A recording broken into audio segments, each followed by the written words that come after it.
There was a man in 20th century Europe whose name almost no one remembers today. It is not the name that appears in the most common textbooks. It is not the face that is repeated in the most watched documentaries. It is not the figure that stars in Hollywood movies about the Second World War. And yet, this man signed more death warrants than almost any other individual in the history of the most criminal regime humanity has ever known. This man personally supervised the operation of the extermination camps, when the war was already lost and the world began to close the circle. This man looked at his victims with a coldness that even his own comrades described as supernatural. His name was Ernst Kaltenbrunner, and what he did during the darkest years of the Third Reich will shock you in a way you did not expect. Before you get comfortable, take a moment to give the video a good like and subscribe. And tell me in the comments where you are listening to us from and what time it is for you. It is always fascinating to see who joins us from all parts of the world. Do you know how many people died directly as a consequence of the decisions that a single man took between 1943 and 1945? Do you know how many execution orders carried his signature? Do you know what he did with the Allied pilots who fell captured in German territory, openly contravening the Geneva Convention? Right now, you do not have the answers to these questions. But in the next few minutes, when you have heard everything we are going to tell you about Ernst Kaltenbrunner, you will not be able to stop thinking about them, because there is something deeply disturbing in the history of this man that goes beyond the crimes he committed, as enormous as these were. There is something disturbing in the way he reached power, in the way he exercised it, in the way he lost it, and in the way he tried, until the very last moment, to convince the world that he was not responsible for anything. There is something that tells us, those of us who live in the 21st century and believe we are too sophisticated to fall into the same traps, that the story of Kaltenbrunner has not finished teaching us everything it has to teach. But let us start at the beginning. Let us start at the quiet town on the banks of the River Inn, where a boy was born who, decades later, would become one of the most active architects of the most organized mass murder in modern history. On the 4th of October 1903, in the small city of Ried im Innkreis, in the heart of Upper Austria, Ernst Kaltenbrunner was born. His father, Hugo Kaltenbrunner, was a lawyer, a man of respectable position in the local community, someone who had built his life through study and effort within the legal structures of the Austro-Hungarian Empire. His mother, Teresia, née Pervin, was a woman of devout family and orderly life. In appearance, nothing in the young Ernst's family environment announced what was to come.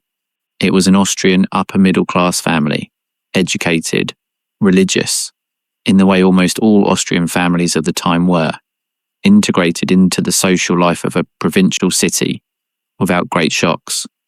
But here is the first curiosity that I want you to wonder about for a moment.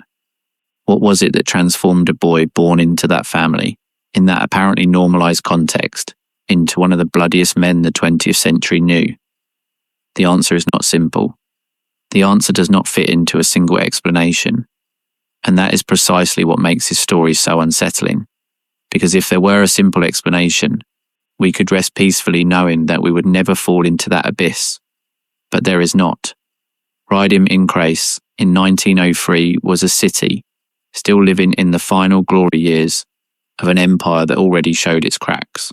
The Austro-Hungarian Empire, that multi-ethnic and multilingual construction that had dominated Central Europe for centuries, was torn between the greatness of its past and the instability of its present.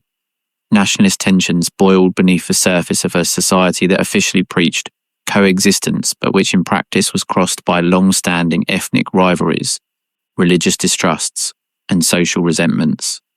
Anti-Semitism, in particular, was not something that the young Kaltenbrunner needed to discover on his own later. It was in the environment. It was part of the cultural landscape, breathed by Austrians of all social classes at that time. Ernst grew up as the eldest of 3 siblings. He attended the gymnasium in Linz, the same city that some years earlier had seen another Austrian boy grow up who, like Kaltenbrunner, was destined to become a name the world would never forget. Adolf Hitler had studied in Linz years before although in very different circumstances.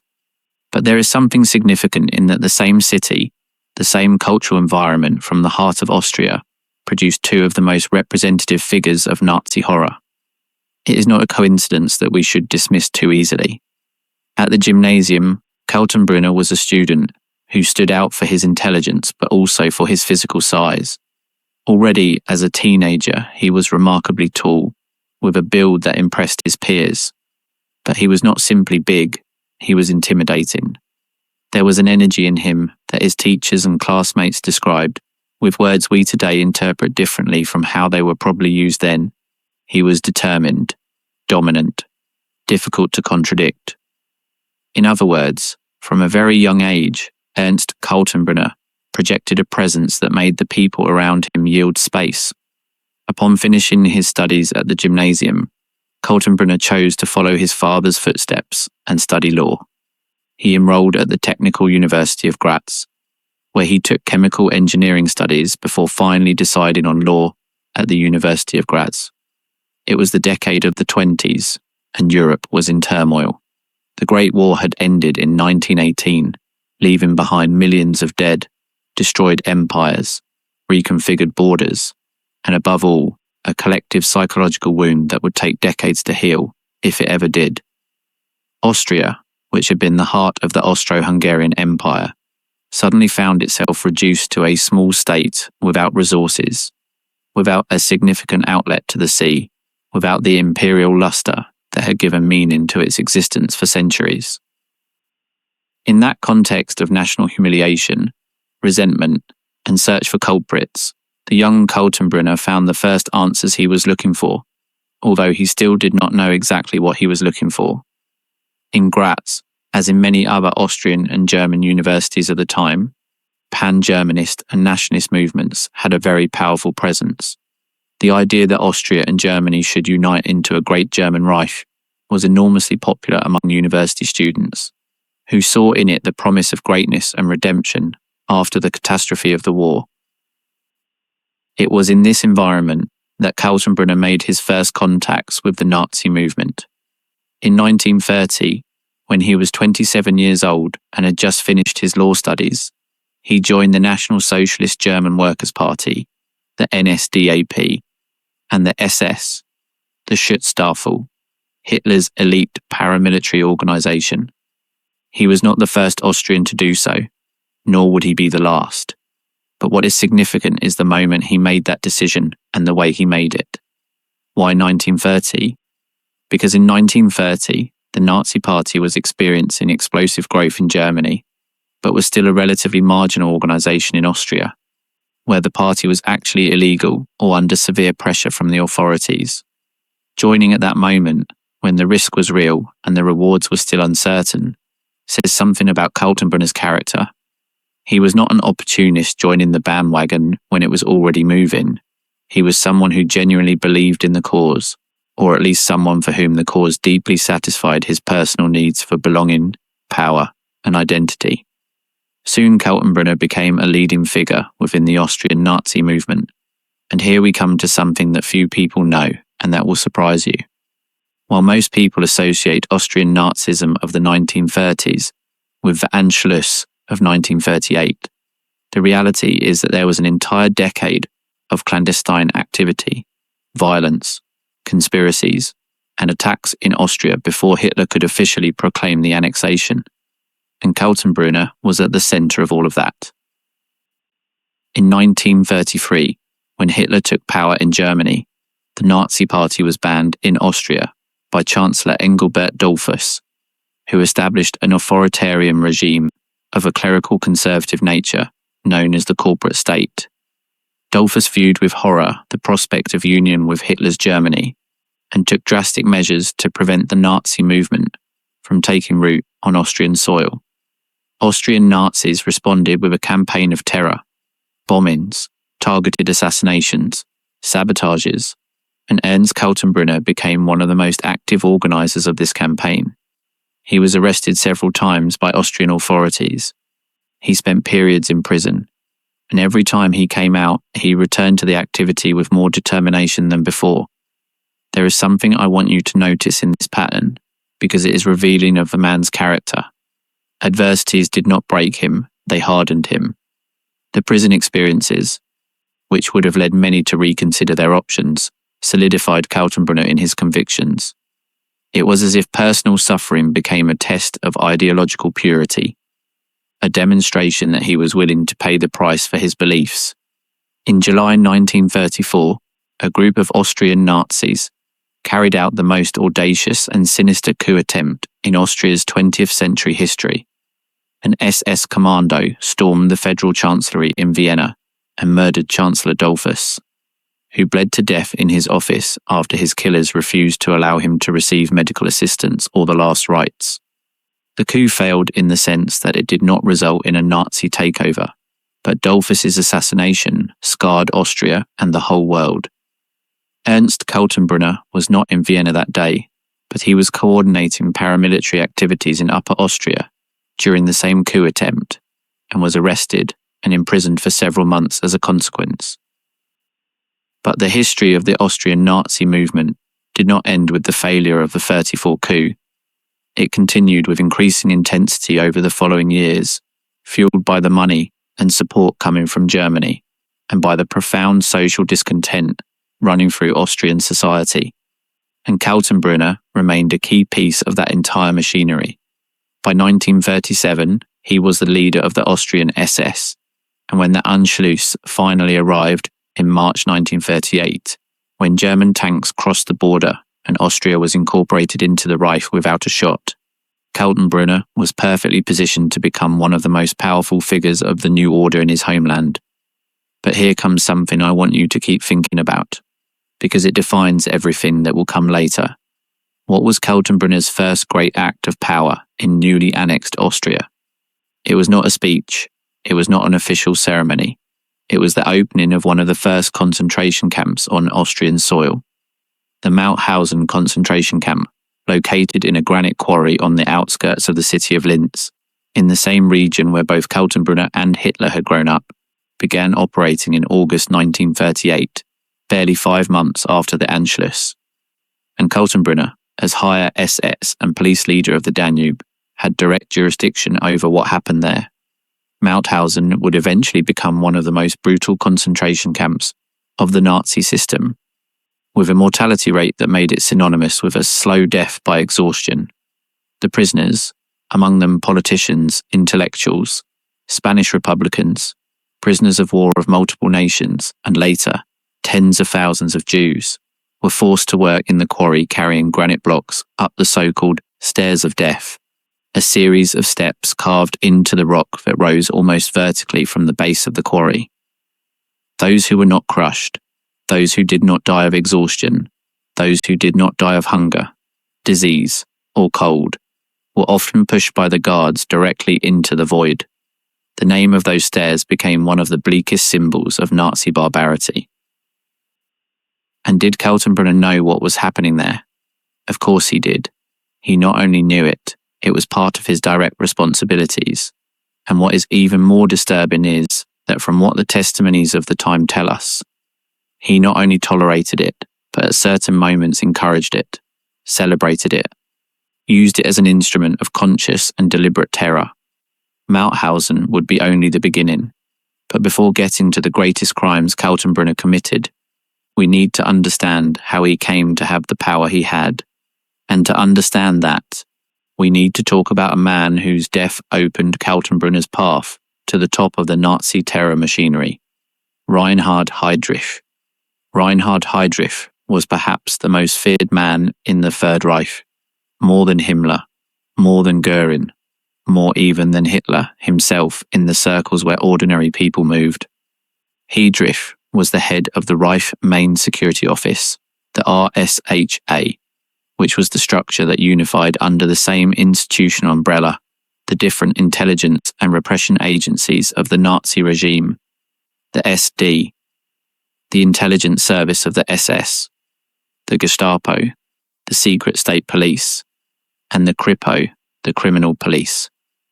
He was the man who had designed and set in motion the bureaucratic machinery of mass murder, the one who had chaired the Wannsee Conference in January 1942, where the final solution was formalized. He was, in Hitler's words, the man with the iron heart, and in Churchill's words, the dark heart of Europe. On the 27th of May 1942, in Prague, where Heydrich served as Reich Protector of Bohemia and Moravia, a small commando of Czech agents trained by British intelligence ambushed his open car and threw a grenade at him. Heydrich initially survived the attack, but died 8 days later from his wounds, on the 4th of June 1942. The operation, known as Operation Anthropoid, was one of the most audacious attacks of the entire Second World War, and the only successful assassination of a high-ranking Nazi official during the conflict. Heydrich was 38 years old. The Nazi reaction to the attack was a paroxysm of vengeful violence. The villages of Lidice and Lezaki were completely razed. Their adult male inhabitants were shot en masse, the women sent to concentration camps, the children dispersed or murdered. It was a brutal demonstration of what the regime was capable of doing when it felt challenged. But Heydrich's death also left a massive power vacuum in the heart of the Nazi security machinery. The position of head of the RSHA remained formally vacant for months. Himmler, the supreme head of the SS, carefully searched for his successor, someone who could control that colossal structure without posing a threat to his own position. And on January 30th, 1943, Heinrich Himmler appointed Ernst Kaltenbrunner as the new head of the RSHA. It was an appointment that surprised many in the Nazi power circles. Kaltenbrunner was not unknown, but he was not the most obvious figure for the post either. He did not have Heydrich's urban sophistication. He did not have his cold and calculated elegance. He did not have his reputation for tactical brilliance. What he had was an absolutely unconditional loyalty to Himmler and to the regime, a proven track record in repression and the organization of terror in Austria, and an ability to supervise dirty work without showing scruples that turned out to be exactly what Himmler needed at that moment, because the moment was critical. In early 1943, the German army had just suffered the catastrophic defeat of Stalingrad. The prospect of a total victory that many had taken for granted barely a year earlier began to look like an illusion. In that context, the need to maintain internal control, to eliminate any possible dissidents, to accelerate the extermination programs that had been set in motion was more urgent than ever from the perspective of the Nazi leaders. And Kaltenbrunner was the man who was going to do that job. And here we arrive at the heart of the matter, at the question I want you to ask yourself before we move forward. What exactly did it mean to control the RSHA in 1943? What power did this man have? This Austrian lawyer with dueling scars on his face and a glass of cognac always at hand, who now occupied the desk of one of the most feared men in Europe. The RSHA was not simply a security agency, it was the central nervous system of Nazi terror. Under its umbrella operated the Gestapo, which at that time operated in all territories occupied by Germany, from the Atlantic to the Russian steppes, with hundreds of thousands of informants and agents infiltrated into every corner of European society. Operated the SD, which supervised foreign intelligence and also the ideological control of German society. Operated the Einsatzgruppen, the mobile extermination units that had massacred hundreds of thousands of Jews, communists, and other groups in the Eastern Territories. Operated the coordination with the concentration and extermination camps, making sure that the trains arrived on time, that the guards had the correct orders, that the machinery of death functioned with the efficiency that the regime demanded. All of that, absolutely all of that, was under the direct supervision of Ernst Kaltenbrunner, starting on January 30th, 1943.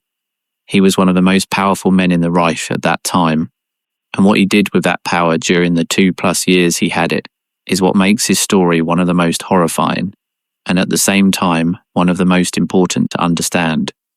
But first, let me describe him to you physically. Because Kaltenbrunner's image is also part of the story, it is also a piece of the puzzle we are trying to put together. He was a huge man. He stood approximately 1.90 meters, which made him stand out in any meeting. His hands were large and strong, the hands of someone who had done physical labour. Although in reality, Kaltenbrunner was fundamentally a man of the office and of meetings. His face was long, with a square jaw and high cheekbones, marked by scars that, according to the German and Austrian university tradition of the time, were obtained in the fencing duels practiced by student fraternities. Those scars, far from shaming him, were for Kaltenbrunner a kind of badge of honour, a mark that the initiated recognised as a sign of virility and bravery. His eyes were small, close together, and those who knew him described his gaze as cold, penetrating, without warmth. He was an inveterate drinker. Cognac was his favourite drink, and he was rarely seen without a cigarette on his lips. He smoked compulsively, up to 40 cigarettes a day, according to some testimonies. There was something in Kaltenbrunner's physical appearance that combined raw power with a calculating intelligence that made the people who knew him feel simultaneously intimidated and a kind of unease difficult to define. He was not charismatic in the sense that Hitler was. He did not have that massive emotional seduction capacity. He was not an orator who ignited multitudes. But in the confined space of an office, in a meeting with subordinates or superiors, Kaltenbrunner projected an authority that came from danger, from the implicit threat that wrapped each of his words and gestures. Hitler himself, who did not easily admire his subordinates, valued him for exactly these characteristics. He was not a man who complicated his life with uncomfortable questions, with philosophical doubts, or with ethical scruples. He was an executioner, a man who took orders and enforced them without blinking, and in a regime that had been built on unquestioning execution, that was a cardinal virtue. But we would be unfair to the complexity of the story if we reduce Kaltenbrunner simply to the role of a brute executor without his own initiative, because there is abundant evidence that Kaltenbrunner not only executed orders, he generated them. He had his own agenda, his own initiatives, his own preferences regarding how terror should function. And some of the most horrific decisions of the 1943 to 1945 period bear his personal stamp, his signature, his sinister inventiveness. Let us look at some concrete examples, and I ask you to pay special attention to one that few know about and that results from a cruelty so calculated that it is difficult to assimilate. On March 4th, 1944, Kaltenbrunner signed what is known as the Bullet Decree, the Kugel-Erlass. This decree established that prisoners of war who were recaptured after an escape attempt, with the exception of the British and Americans, were to be sent to the Mauthausen concentration camp, where they would be executed by a shot to the back of the neck. The decree deliberately used a bureaucratic euphemism to describe this process. It was called special treatment, Sonderbehandlung, one of the multiple perversions of language that the Nazi regime used to talk about death without using the word death. The Kugel-Erlass was a flagrant violation of the Geneva Conventions regarding the treatment of prisoners of war. Under international law, prisoners of war who tried to escape and were recaptured could not be executed. It was a recognized right to try to escape, and the maximum punishment permitted by the conventions was temporary confinement. Kaltenbrunner knew it, and he signed it anyway. The exact number of prisoners who died as a consequence of the Kugel-Erlass is difficult to establish precisely, but historians estimate that it was several thousand people, among them Soviet, Polish, French, Norwegian, and other national prisoners of war. Some of them had escaped from other concentration camps and prisoner of war camps in acts of extraordinary bravery, only to be recaptured and sent to Mauthausen, where death awaited them. But let us not stay only with the Kugel-Erlass, because there is more, much more. There is another story I want to tell you about Kaltenbrunner, one that involves not thousands of anonymous prisoners, but a specific group of men whose story has become one of the most extraordinary tales of escape and survival of the entire Second World War. In March 1944, 76 Allied prisoners of war, mostly British aviators, but also Australians, New Zealanders, Canadians, South Africans, and from other Commonwealth nations, escaped from the prisoner of war camp known as Stalag Luft, free through a tunnel they had dug for months. With extraordinary patience and ingenuity, this massive escape, which would go down in history as The Great Escape, and which was immortalized decades later in a movie starring Steve McQueen, was one of the most audacious acts of resistance the war knew. The escapees used forged documents, crafted with astonishing precision, civilian uniforms clandestinely made in the camp, and escape routes they had meticulously planned for over a year. Within a few days, all but 3 of the 76 escapees were recaptured. Hitler himself ordered that all of them be executed, although eventually Göring and some other officers managed to mitigate the order to only 50 executions. Who coordinated those executions? Ernst Kaltenbrunner. Under his instructions, the 50 Allied officers were murdered one by one, in different places across Germany and the occupied territories, shot in the back of the neck. Their bodies were cremated, and their ashes sent back to the prisoner camp as a warning. This was an indisputable war crime. The captured officers who attempted to escape had the right to the protection of the Geneva Conventions. They were Allied prisoners of war, citizens of nations with which Germany was in conflict, but which were also nations that held German prisoners in their own facilities. Killing them was guaranteeing reprisals. It was violating international agreements. It was committing an act that the world was not going to forget. And Kaltenbrunner did it anyway, and with an administrative efficiency that is chilling. But the crime of the 50 of the Great Escape, as horrendous as it was, is almost a footnote compared to the greatest crime of all, the crime that defines above any other the figure of Kaltenbrunner in history, his active, enthusiastic, and directly supervised participation in the continuation and acceleration of the Holocaust.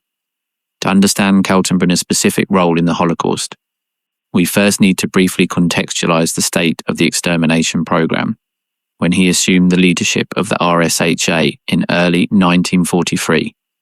The final solution, the decision to systematically exterminate the entire Jewish population of Europe, had been adopted at the Wannsee Conference in January 1942, under the chairmanship of Kaltenbrunner's predecessor, Reinhard Heydrich. By that time, the first extermination camps were already operating in Polish territory: Chelmno, Belzec, Sobibor, and Treblinka, which used carbon monoxide gas produced by diesel engines. The gigantic complex of Auschwitz-Birkenau, where the chemical agent Zyklon B was used, was also in full operation. In total, at the time Kaltenbrunner took command of the RSHA, approximately 2 million European Jews had already been murdered. When Kaltenbrunner received the command, the extermination program did not stop, did not slow down, was not revised or questioned. Quite the contrary. Under his supervision, the pace of the murders accelerated on several crucial fronts. One of the most documented cases of this acceleration under Kaltenbrunner is that of the deportation of the Hungarian Jews. Hungary had remained an ally of the Reich, governed by Regent Miklos Horthy, and for several years had resisted German pressure to hand over its Jewish population, which numbered approximately 800,000 people, to the extermination program. But in March 1944, Germany occupied Hungary. Horthy was effectively held hostage, and Kaltenbrunner sent one of his men most directly associated with the RSHA, Adolf Eichmann, to supervise the deportations. What happened in the following months was one of the swiftest and most devastating chapters of the entire Shoah. In just 56 days, between the 15th of May and the 9th of July 1944, more than 437,000 people were deported from Hungary in 147 trains to Auschwitz-Birkenau. The vast majority of them, approximately 75%, were sent directly to the gas chambers upon arrival.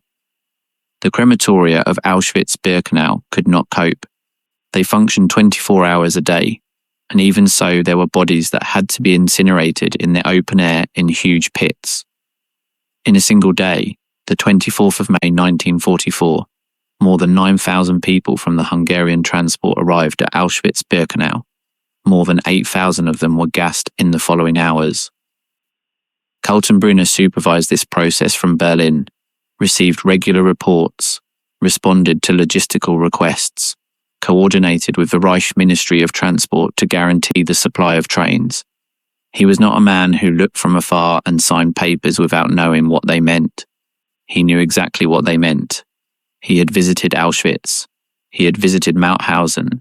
He had seen with his own eyes how the system worked, and he had approved, encouraged, and perfected it.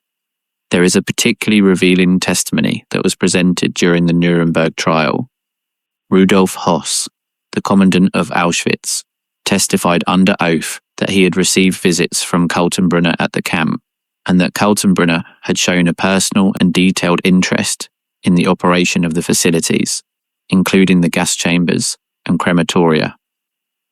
Höss described these visits with an administrative coldness that is equally disturbing, as if he were describing a routine inspection of a factory, but the factory was a factory of death, and the visitor, who nodded with satisfaction at what he saw, was Ernst Kaltenbrunner. But we are getting a bit ahead of ourselves. Before talking about the end and the trial, I need to tell you about an aspect of Kaltenbrunner's life that few people know, and that, in a strange and disturbing way, humanizes the monster in a way you would not expect. His personal life, his relationships, the people who knew him intimately and described him with a complexity that the simple categories of hero and villain do not capture well. Kaltenbrunner married Elisabeth Eder in 1930, a woman from an Austrian bourgeois family with whom he had 3 children. By all available testimonies, he was a relatively conventional husband and father, within the context of the norms of the time, hard-working, absent for a long time due to his political activities, but present at important family celebrations, interested in his children's welfare. His children described him after the war as a father who told them stories, who took them for walks, who cared about their studies. It is not that this description changes anything of what he did, but it reminds us of something that psychologists and historians have repeatedly pointed out. The perpetrators of massive atrocities are not, in their private lives, recognizable monsters. They are ordinary people who have made extraordinarily bad decisions in certain contexts, or who have been shaped by certain belief systems into personalities capable of radically compartmentalizing their intimate life from their public actions. But Kaltenbrunner's romantic life had an additional complexity that is interesting.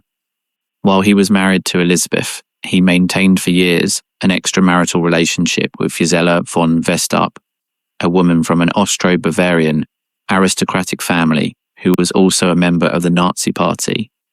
With Gisela, he had twins in 1944, in the middle of the war, in the very same months that he was supervising the deportation of hundreds of thousands of people to their death. He even asked Elisabeth for a divorce to marry Gisela, although it is not clear that the marriage was formalized before the end of the war. Gisela von Westarp shared his ideological convictions. She was a woman of culture and intelligence who found attractive, it seems, precisely the calculated brutality that many others found repulsive in him. This duality, the man who can plan the extermination of thousands during the day and go home to be a husband and father at night, or divide his time and affection between 2 women while the world burns, is one of the most disturbing characteristics of the great perpetrators of history. They are not moral aliens. They are human beings who have learned to dehumanize their victims in such a way that their extermination does not conflict with their self-concept as normal, even decent people. And Kaltenbrunner was perhaps the purest example of this phenomenon among all the great Nazi criminals. What do you think of the content? Do you like this type of video? Then comment the phrase, "I want more stories." This way you will encourage us to bring more historical topics and also help with the video's engagement, alright? Also, do not forget to subscribe to the channel, activate the bell, and leave your like so that YouTube continues to recommend our videos to you. But let's return to the crimes, because there is another aspect of Kaltenbrunner's activity during the war that I want to explore with you, and that has to do with something you probably had not associated with this name, the largest currency counterfeiting in history. Operation Bernhard, as it was known, was one of the most extraordinary initiatives and, in a certain sense, most demonstrative of the evil genius of the Nazi security apparatus. The idea was simple in its conception and enormously complex in its execution. Manufacture fake British pound and US dollar banknotes in sufficient quantities to destabilize the economies of Great Britain and the United States, flood the market with fake money, provoke galloping inflation that would destroy the economic capacity of the enemies of the Reich. To execute this operation, Kaltenbrunner authorized the use of Jewish prisoners in the Mauthausen concentration camp and later in the Sachsenhausen camp near Berlin. The selected prisoners were artisans, engravers, typographers, printers, people with specialized technical skills that the regime needed. In exchange for working in the counterfeiting, they were promised, although not always fulfilled, a certain protection against the most brutal conditions of the camp. The operation produced technically impressive results. The fake pound sterling notes produced in Sachsenhausen were of such high quality that many were declared authentic by the Bank of England's own experts when examined after the war. Between 8 and 9 million fake pound sterling notes were produced with a total face value of approximately £130 million, an astronomical sum for the time. American dollars were also produced, although in smaller quantities. The real impact of the operation on the Allied economies was much smaller than expected, mainly because the distribution channels never functioned with the efficiency that had been planned. But Operation Bernhard had another effect that Kaltenbrunner found equally interesting.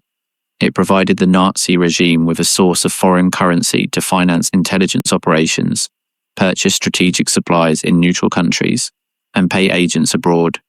The fake banknotes financed spies, bought silence, lubricated the mechanisms of the secret war that the Nazi regime fought in parallel to the conventional war. And what happened to the prisoners who had manufactured those banknotes when the end of the war approached? A portion of them were evacuated under conditions of extreme harshness as the Allies approached. Many of those who did not die on those evacuation marches were eventually liberated. But the story of Operation Bernhard, like that of so many other aspects of the Nazi regime, is full of testimonies of people who survived something that no one should have survived, and of people who did not survive something that should not have killed anyone. Kaltenbrunner knew the operation in detail and supervised it as part of his responsibilities in the RSHA. It is another example of the extraordinary breadth of his powers. He was in charge of the extermination of Jews, the murder of prisoners of war, foreign espionage, currency counterfeiting, the repression of internal dissent.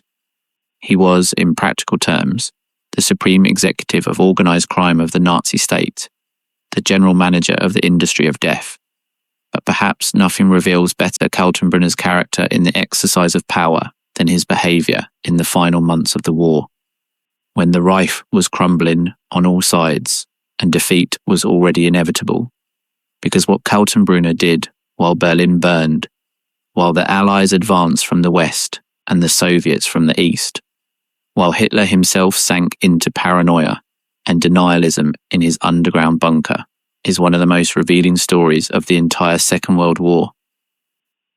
On July 20th, 1944, a German army officer named Klaus von Stauffenberg placed a bomb in the conference room of Hitler's headquarters in East Prussia, known as the Wolf's Lair.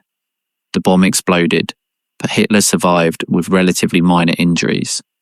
What followed was a ruthless purge of all those suspected of having participated in the July 20th plot, and Ernst Kaltenbrunner was the head of the investigation and reprisal. Under his direction, the Gestapo arrested more than 7,000 people suspected of connection to the plot. Approximately 4,900 of them were executed in the following months. Among the executed were decorated generals, diplomats, intellectuals, politicians, and figures of civil resistance.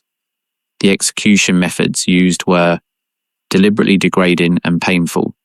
Many were hanged with piano wire from butcher hooks in a slow process of strangulation that sometimes lasted several minutes. The executions were filmed by explicit order of Hitler, and there are testimonies that these films were screened for a small circle of top officials of the regime. Kaltenbrunner not only supervised the investigations and arrests, he personally interviewed many of the detainees. There are testimonies from prisoners who described those interviews with Kaltenbrunner as experiences of pure terror, not because he beat or physically tortured them himself, but because of the coldness with which he discussed their inevitable fate, because of the way he seemed to enjoy the position of absolute power he held over the life and death of the people in front of him. July 20th, 1944, was in many ways the point of greatest power for Kaltenbrunner in his entire career. The failed conspiracy had increased Hitler's paranoia to extreme limits, and his trust in the generals of the regular army was completely destroyed. In that context, the SS in general, and Kaltenbrunner's RSSHA in particular, became the most reliable pillars for Hitler. Kaltenbrunner's formal and informal power grew even more after July 20th. But the months following the attack were also the months when Germany's military situation deteriorated irreversibly. In the east, the Red Army had launched Operation Bagration in June 1944, virtually destroying Army Group Center and opening the door to its eventual advance to Berlin. In the west, the Allied landing in Normandy had established a front that German forces could not contain. German cities were being systematically bombed by Allied aviation. The supply of raw materials and fuel was collapsing. Casualties were unsustainable. In that context, what did Kaltenbrunner do? He kept doing the only thing he had been doing since he took power: organizing repression, signing death warrants, keeping the system of terror and extermination running. And there is something in this behavior that is truly disturbing, not only morally but psychologically. Even when defeat was inevitable, even when it was obvious that the regime was going to fall and that there would be consequences, Kaltenbrunner kept doing the work of death with the same bureaucratic efficiency he had shown in his best days. Why? It is a question that historians have debated without reaching a completely satisfactory answer.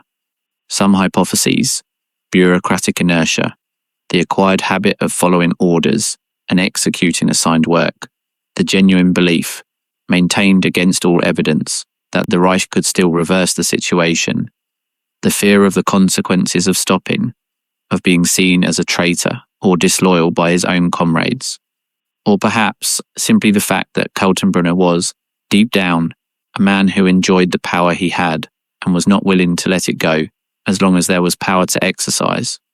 One of the last great atrocities that Kaltenbrunner organized directly occurred in the autumn and winter of 1944, when the death marches began from the concentration camps in the east towards the interior of Germany as the Red Army advanced and the SS tried to prevent prisoners from being liberated by the Soviets.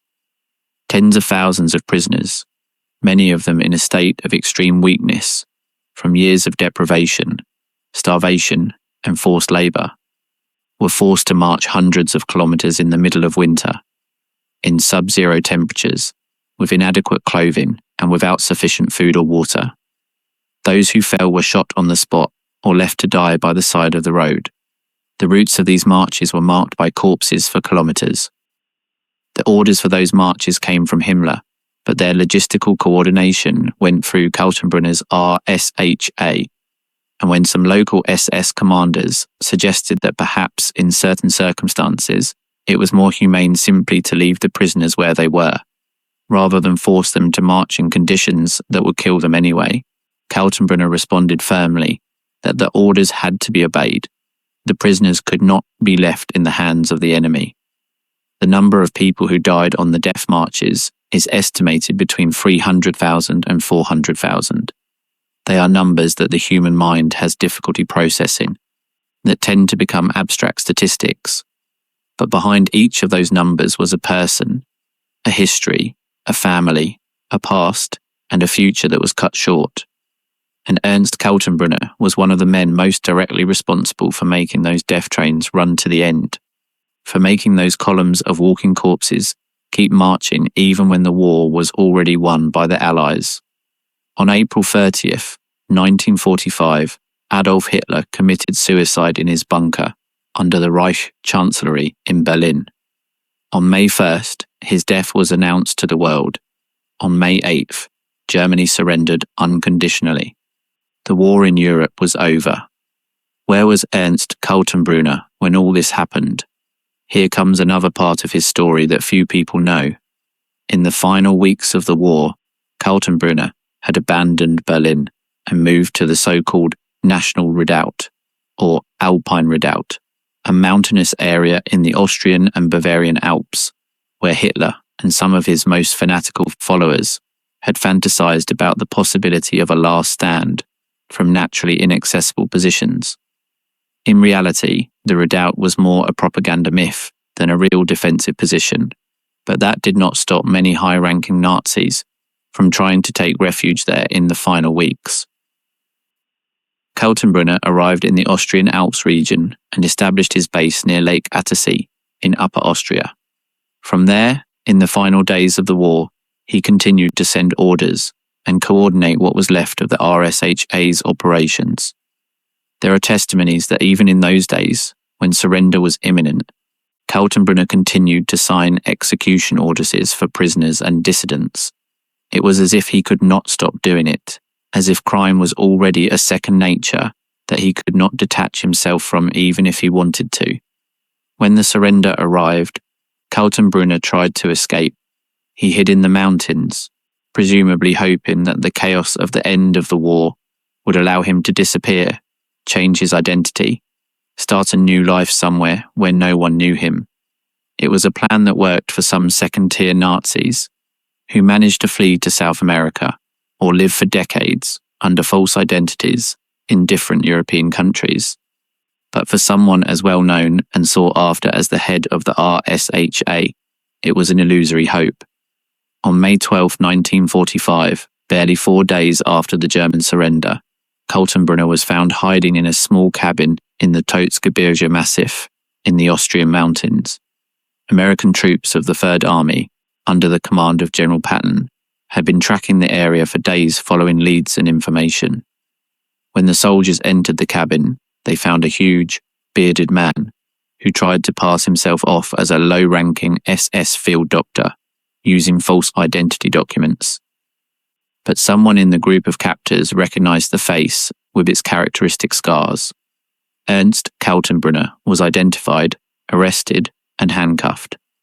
The scene of his capture, according to the testimonies of the soldiers who participated, was almost pathetic in its contrast to the image of power that Kaltenbrunner had projected during the previous 2 years. The man who had signed death orders for thousands of people, who had received subordinates and superiors, with the absolute authority of one who has power over life and death, was now trembling, holding false documents, practically begging young soldiers to believe he was not who he was.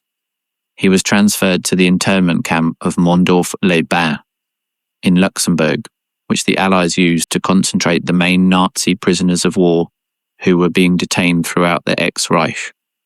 There, Kaltenbrunner began to prepare his defense strategy for what would inevitably come, a trial. The Nuremberg trial, which formally began on November 20th, 1945, and lasted until October 1st, 1946, was one of the most important legal and moral events in the history of the 20th century. Before the International Military Tribunal jointly created by the Allied powers sat 24 of the highest officials of the Nazi regime. Among them was Ernst Kaltenbrunner, accused of war crimes and crimes against humanity. Kaltenbrunner's defense strategy at Nuremberg was, in a certain sense, audacious in its denial. While other accused adopted different positions, from the claim of having simply followed superior orders to the acknowledgement of responsibility with various nuances, Kaltenbrunner adopted a position of almost total denial. He was not responsible for the atrocities of the RSHA, he claimed, because he really had no decision-making power over the most important matters. Himmler made all the fundamental decisions, and he was simply a mid-level executive. He had not ordered the executions of prisoners of war. He had not given instructions regarding the extermination of the Jews. He had not visited the concentration camps. Practically everything the prosecutors accused him of, He denied. It was a strategy that the prosecutors systematically dismantled with an avalanche of documentation, dozens of documents with his personal signature, testimonies from subordinates who had seen him sign orders, visit camps, chair meetings, where life or death decisions were made, testimonies from surviving prisoners who had seen him in the camps with their own eyes. The chain of documentation was so solid, so crushing, that Kaltenbrunner's defense gradually became an exercise in dishonesty so obvious that even his own defense lawyers must have found it uncomfortable. A particularly revealing moment of the trial came when the prosecutor presented as evidence a document signed by Kaltenbrunner authorizing the use of severe interrogation methods, the official euphemism for torture, on specific detainees. Kaltenbrunner looked at the document and his own signature and claimed that the signature was a forgery.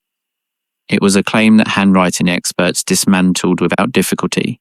The signature was genuinely his. But the audacity of the denial, the willingness to lie blatantly in front of the most important court in the world at that time, revealed something fundamental about Kaltenbrunner's character. He was someone for whom the truth was simply another tool, to be used or discarded according to the convenience of the moment. The most devastating testimony presented against Kaltenbrunner came perhaps from an unexpected source. Rudolf Höss, the commandant of Auschwitz. Höss, who was also being judged, testified in detail about Kaltenbrunner's visits to the camp, about his conversations with the head of the RSHA regarding the operation of the extermination facilities, about the personal and direct interest Kaltenbrunner showed in ensuring the efficiency of the process. It was a testimony that sank any possibility that Kaltenbrunner could claim ignorance or distance from the most serious crimes. Throughout the trial, Kaltenbrunner maintained an attitude that observers described in very different ways. Some saw him as arrogant, convinced that he could escape conviction. Others simply saw him as someone who had decided to fight to the end because he had nothing left to lose. Others noted moments of what seemed like genuine anguish, although even these moments were difficult to separate from the tactical anxiety of someone who knows he is losing a case. There was an episode during the trial that especially caught the attention of the observers. In a particularly intense session, after the prosecutor presented a series of especially compromising documents, Kaltenbrunner suffered what the tribunal's doctors described as a cerebral hemorrhage or a severe vasomotor episode. He had to be hospitalized for several days, and the trial was temporarily suspended. When he returned to the courtroom, he seemed to have aged years. He had difficulty concentrating, lost the thread of his arguments more frequently, showed signs of physical and mental deterioration that his lawyers attributed to the stress of the process. Some historians have speculated that the episode could have been, at least in part, an attempt to feign incapacity to face the trial, but most agree that the deterioration was real. Kaltenbrunner was a compulsive smoker and drinker who had lived years of extreme pressure and the conditions of a prisoner, although very different from what his victims had endured in the camps, were not exactly favourable for his health. On October 1st, 1946, the International Military Tribunal handed down its sentence.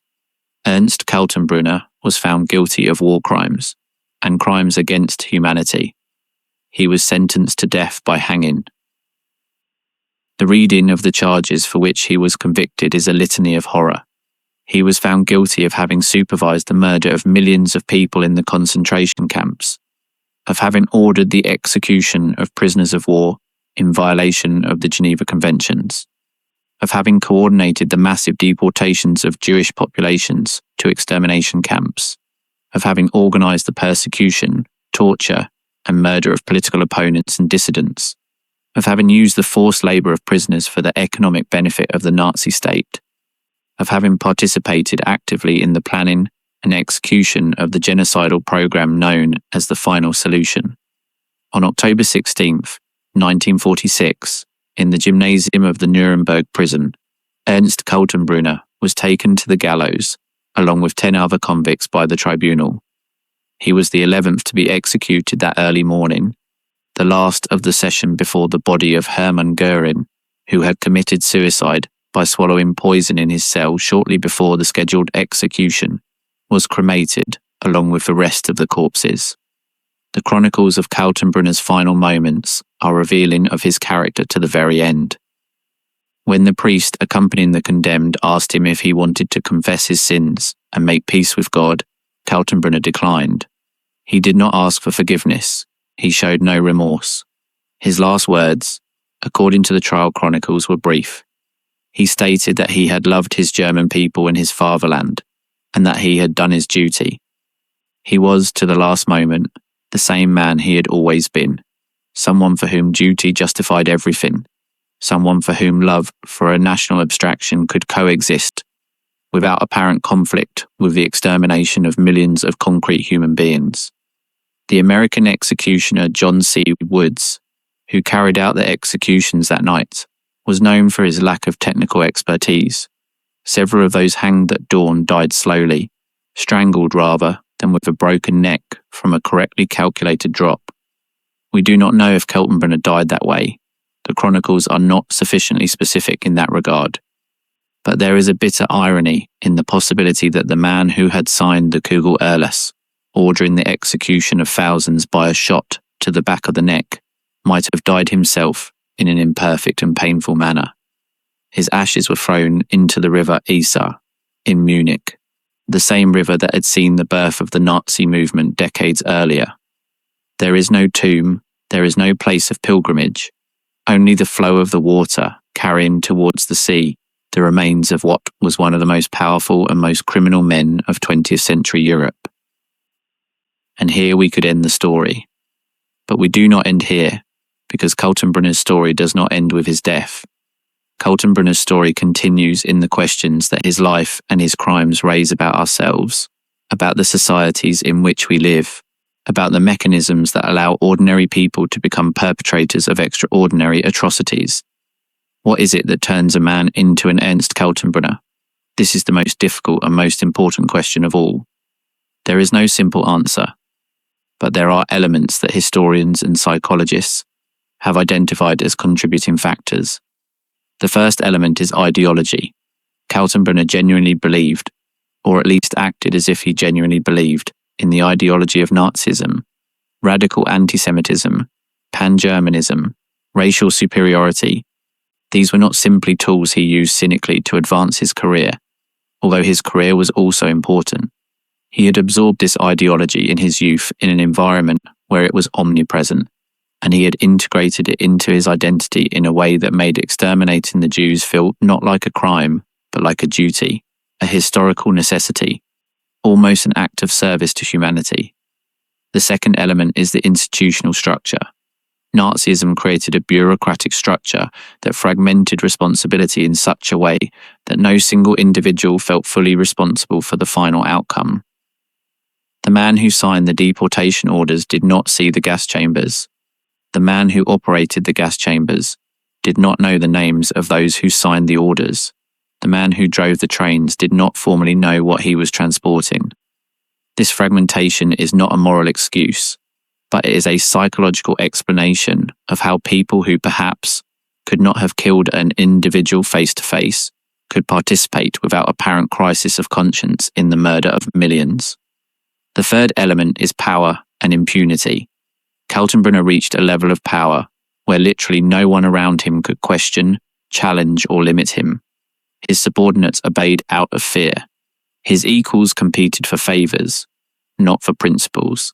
His superiors, Himmler and Hitler, wanted more of the same that he gave them. In that bubble of absolute power and total absence of accountability, normal moral brakes stopped working. The only limit was what he himself wanted to set, and he did not want to set any. But there is a fourth element that I want to point out, because I believe it is the most important of all to understand not only Kaltenbrunner, but Nazism in general and totalitarian regimes in general, the narrative of victimization. Kaltenbrunner, like the regime he served, conceived of himself not as an aggressor, but as a defender. He was not attacking the Jews. He was protecting the German people from the Jewish threat. He was not committing crimes against prisoners of war.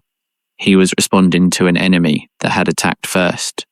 He was not persecuting political opponents. He was defending the state against its internal enemies. This narrative of victimization, this insistence that the perpetrators are in reality victims who are simply defending themselves, is one of the most powerful and most dangerous psychological mechanisms known to modern politics. And it is not exclusive to Nazism. It appears in more or less explicit forms in many other political and social contexts. The story of Kaltenbrunner reminds us how far that narrative can lead when combined with power and the absence of institutional checks. But there is another story inside Kaltenbrunner's story that I want to tell you now, and that has to do with what happened after his death, with his legacy, with the way Germany and Austria processed his memory. Because the way societies deal with their past perpetrators tells us a lot about those societies, and the history of how Germany and Austria have dealt with figures like Kaltenbrunner is a history of light and shadow. In the years immediately following the war, in the first phase of what historians call denazification, there was a genuine, although imperfect and often inconsistent, effort to identify and prosecute those responsible for Nazi crimes. The Nuremberg trial was the centerpiece of this effort, but there were also hundreds of secondary trials before Allied occupation tribunals, and later before German and Austrian tribunals. Many mid-level perpetrators were identified, tried, and convicted. But the denazification process was from the beginning limited by practical and political factors. The beginning of the Cold War, barely a year after the end of the Second World War, radically transformed the priorities of the Western powers. The need to rebuild West Germany as a viable and strong state against the Soviet threat came into conflict with the need for a complete purge of all persons with a Nazi past. The result was a compromise. Many of the mid-level perpetrators were not prosecuted or received reduced sentences, and some returned relatively soon to positions of influence in the new Federal Republic of Germany. Figures like Kaltenbrunner, who had been executed or who had died during the war or in captivity, did not pose the practical problem of what to do with them. But they did pose the more difficult problem of how to integrate their history into the collective memory of the nation. And this is where things get complicated. In Austria, the case was especially complicated. Austria adopted after the war the narrative that it had been the first victim of Nazi aggression, a country invaded and occupied, rather than a willing participant in the Nazi project. This narrative had a certain basis in truth.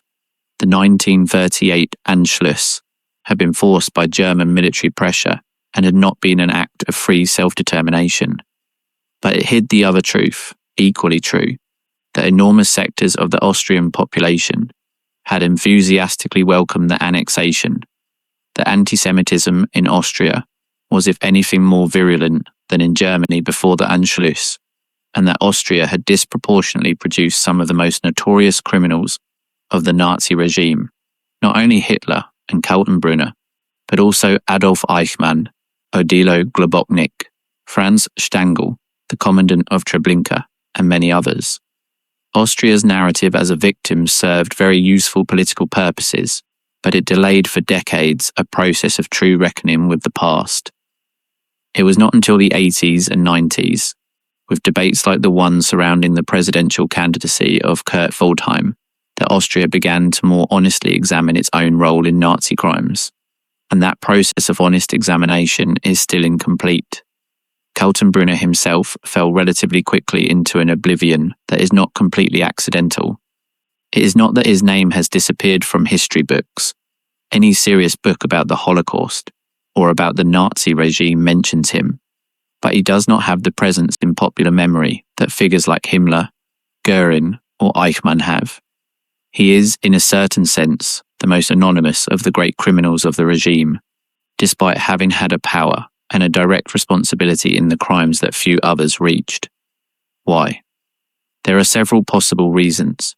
One is simply chronology. Kaltenbrunner did not reach his position of maximum power until 1943, when the war was already turning and the regime was in its final and most desperate phase. He does not have the history of the heroic years of Nazism that figures like Göring have, who was one of Hitler's companions from the early days. Another reason is that, unlike Eichmann, who was tried again in Israel in 1961, in a process that gave rise to Hannah Arendt's famous book on the banality of evil. Kaltenbrunner was executed in 1946, without his case generating the kind of philosophical and cultural reflection that the Eichmann case provoked. But perhaps the deepest reason for Kaltenbrunner's relative oblivion is that his story is uncomfortable in a particular way. He is not the brilliant architect of horror like Heydrich, whom we can at least classify as an evil genius. He is not the bland bureaucrat like Eichmann, who serves to illustrate the thesis of how normality can become monstrous. Kaltenbrunner is something different. He is a brute, an efficient executor, someone who took an already created criminal system and made it function with greater efficiency until the last possible moment. He is the type of figure who is more difficult to place in the narratives we tell ourselves about how the Holocaust happened and why. And yet, or perhaps precisely because of this, his story is one of the most important to know, because the world is full of potential Ernst Kaltenbrunners, people of practical intelligence, organizational energy, and total absence of moral scruples, who are waiting for the political system that allows them to deploy their capabilities in the service of crime. Nazism gave them that system, and Kaltenbrunner was its most perfect product. Now, there is an aspect of Kaltenbrunner's story that we have not yet explored, and that is fascinating both for what it reveals about the man and for what it reveals about the system in which he operated. It is the story of his relationship with Heinrich Himmler, the supreme head of the SS and, in many ways, his direct boss during his entire career within the regime's security apparatus. The relationship between Kaltenbrunner and Himmler was one of the most complex in the Third Reich. On the surface, it was a relationship of subordinate to superior, with all the formal deference that the regime demanded. But beneath the surface there were tensions, rivalries, and distrusts that make this relationship a microcosm of the power dynamics of Nazism in its final phases. Himmler had chosen Kaltenbrunner precisely because he considered that he would not represent to him the threat that Heydrich had represented. Heydrich, with his brilliance, his ambition, and his independence of judgment, had come to be seen by Himmler as a dangerous potential rival. Kaltenbrunner, coarser, seemingly more loyal, seemed a safer bet. But Himmler soon discovered that Kaltenbrunner was not as manageable as he had calculated. Kaltenbrunner had his own direct access to Hitler, his own line of communication with the Führer that occasionally bypassed Himmler. This gave him an independent power base that allowed him, in situations of conflict, to appeal directly to the supreme authority without going through his nominal boss. And he used it, not frequently, not in a way that openly endangered his relationship with Himmler, but enough to let Himmler know that he was not a simple instrument. There is a particular episode from the end of the war that perfectly illustrates this tension between the two men. In the final months of the conflict, Himmler, who had begun to realize that defeat was inevitable, initiated secret contacts with Swedish and Swiss mediators, hoping to reach some kind of separate peace agreement with the Western powers. It was an enterprise of almost pathetic political naivety. Himmler believed, or wanted to believe, that the Western allies might be interested in making peace with Nazi Germany, if that allowed them to focus on the Soviet threat. When Hitler learned of these contacts, his reaction was of total fury. He considered Himmler's initiatives as a personal betrayal and ordered his arrest, although in the chaos of the final days of the Reich, this order was never executed. And in this episode, Kaltenbrunner played a curious role. He was the one who informed Hitler of his own boss's activities. There is evidence that Kaltenbrunner transmitted information about Himmler's contacts to Hitler, although it is not completely clear whether he did so out of loyalty to the Führer, out of personal grudge against Himmler, or simply out of the bureaucratic instinct to report to the superior authority any unauthorized activity. In any case, in the final days of the Reich, the relationship between Himmler and Kaltenbrunner, which had never been warm, had turned into something oscillating between mutual distrust and open conflict.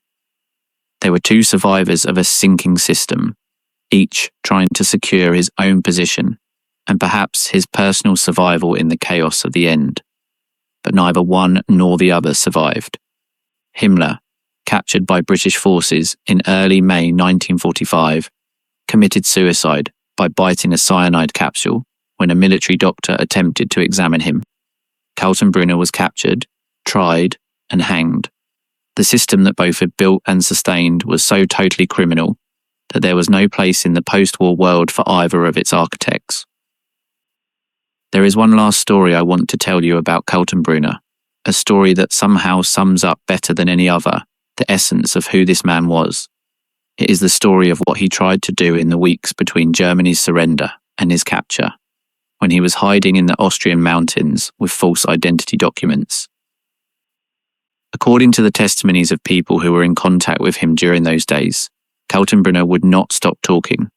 He talked about the betrayal of the generals who had abandoned the Führer, about the incomprehension of the world that had not seen the communist danger that he and the Nazi regime had tried to fight, about the injustice of the victors arrogating to themselves the right to judge the vanquished. He did not express remorse for the regime's crimes. He reframed them as misunderstood strategic necessities, as measures that in retrospect would seem brutal, but which had been necessary for the survival of Europe against the Bolshevik threat. It was, in other words, the same discourse he had held from the beginning, the same frame of reference that had allowed him all his life to justify any atrocity as a historical or strategic necessity. And he maintained it even while hiding in a cabin in the mountains, knowing that the world he had known had ended completely, that the regime he had served was destroyed, that his crimes were being documented, and that he himself would probably die for them. What does this tell us? It tells us that ideology, when it has been completely internalized, does not disappear in the face of the evidence of its consequences. It tells us that there are people capable of maintaining a self-exculpatory narrative with a firmness that defies any confrontation with reality. It tells us that the acknowledgement of one's own moral responsibility is, for certain psychological structures, literally impossible. And it tells us something else, something that is still urgent to understand today, that the danger does not always come from people who look like monsters, but from people who seem normal, who have families and friends and passions and a sense of humour, who consider themselves good people doing their duty, and who are capable, precisely because of that conviction, of committing the most horrendous crimes that human imagination can conceive. Ernst Kaltenbrunner was not a monster in the sense of being unrecognisably different from the human beings around him. He was an extreme product of his time, of his culture, of his ideology, and of the political circumstances that gave him power. He was a man who, in a different system, with a different ideology, and without the power he had, might perhaps have simply been a mediocre lawyer in a provincial Austrian city. But the system that existed, the ideology he adopted, and the power he exercised turned him into one of the most active architects of the most organised mass murder in modern history. And that should keep us all humble. It should remind us that the line between normality and monstrosity is thinner than we want to believe, and that vigilance against the systems, ideologies, and mechanisms of power that allow that line to be crossed is not a luxury but an existential necessity. This is what makes the story of Kaltenbrunner, this almost forgotten man, this brutal executor, who for 2 years held the life and death of millions of people in his hands, still so urgent to know and understand today. But we have not finished. There are entire chapters of his story that we have not yet explored.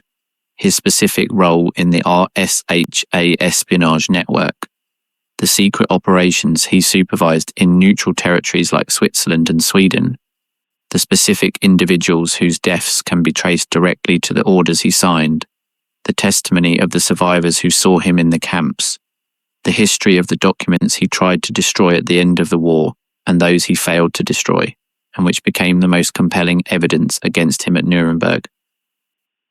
And there is something else I want to tell you, something that has to do with a specific episode in Holocaust history that few people know and that shows the most personal, most directly individual, and most cruel face of Kaltenbrunner's responsibility, the story of what happened to the Jews of Rome in October 1943.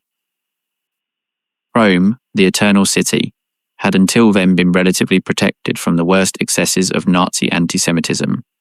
The Jewish community of Rome was one of the oldest in the world, with roots going back more than 2,000 years. Pope Pius XII resided in the Vatican, in the heart of the city, and his physical presence, along with that of the Holy See as a neutral diplomatic institution, created an informal shield that many believed would protect the Roman Jews. In September 1943, after Italy signed the armistice with the Allies, German forces occupied Rome, and almost immediately, preparations began for the deportation of the Roman Jews. On October 16, 1943, before dawn, units of the SS and the German police swept the historic ghetto of Rome and other neighbourhoods of the city in search of Jews. In an operation that lasted barely one day, approximately 1,200 people were arrested and concentrated in the Italian Military College, a few hundred metres from the Vatican. 5 days later, on October 21st, they were loaded onto trains bound for Auschwitz-Birkenau. The direct responsibility for this operation lay with SS officer Herbert Kappler in Rome, but the general instructions defining the framework of the operation came from Berlin, from the RSHA, from Kaltenbrunner. Of the 1,200 people deported from Rome that October, only 16 survived the war. The rest were gassed upon arrival at Auschwitz-Birkenau, or died in the camp in the following months. This episode, the Rome Roundup, is one of the most documented and studied moments of the Holocaust in Italy, and has generated intense historiographical debate about the role of the Vatican, about the possibilities of resistance that existed and were not used, about the responsibility of the non-Jewish Italian population who witnessed what happened. But in all that discussion, Kaltenbrunner's name appears rarely, even though his supervisory responsibility over the deportation operations was direct and documented. We could multiply the examples. We could talk about the deportation of the Greek Jews from Salonika, of the Dutch Jews from Amsterdam, of the Jews from the Baltic countries, of the Jews from France, of the Jews from Belgium. In each case, the chain of responsibility passed through the RSHA, passed through Kaltenbrunner's desk, carried his signature or that of his direct delegates, who acted under his instructions. The total number of victims whose death can be traced directly to the institutional decisions of the RSHA under Kaltenbrunner is in the order of millions. It is no rhetorical exaggeration. It is the cold calculation of historians based on available documentation. Kaltenbrunner supervised the machinery that murdered millions of people. How can we understand this? How can a human being, however ideologically corrupt, however powerful, however devoid of any empathy or compassion, supervise the murder of millions of people and continue sleeping at night, continue drinking his cognac and smoking his cigarettes, and worrying about his children and thinking about whether his lover truly loved him?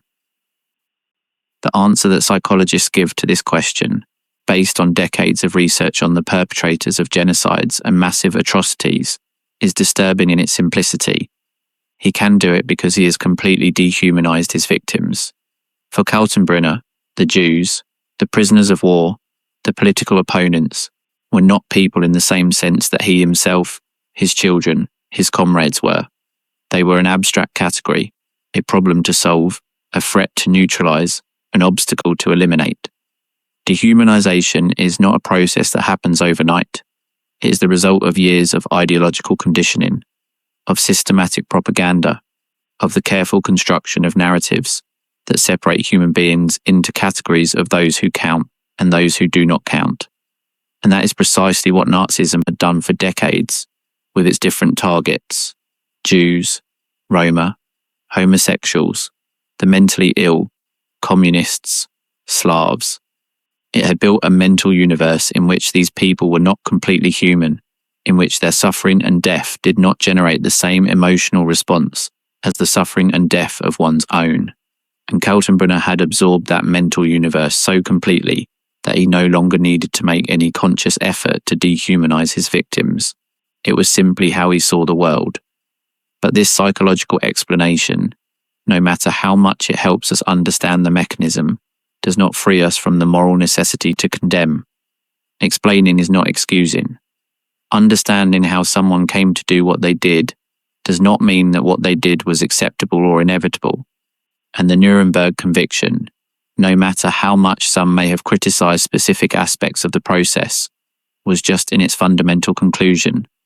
Ernst Kaltenbrunner was one of the most active individuals responsible for one of the greatest crimes in human history, and justice demanded that he answer for it. And what remains of his story today? What is left after decades of historical research, judicial processes, memorials and museums, and textbooks? The documentation remains.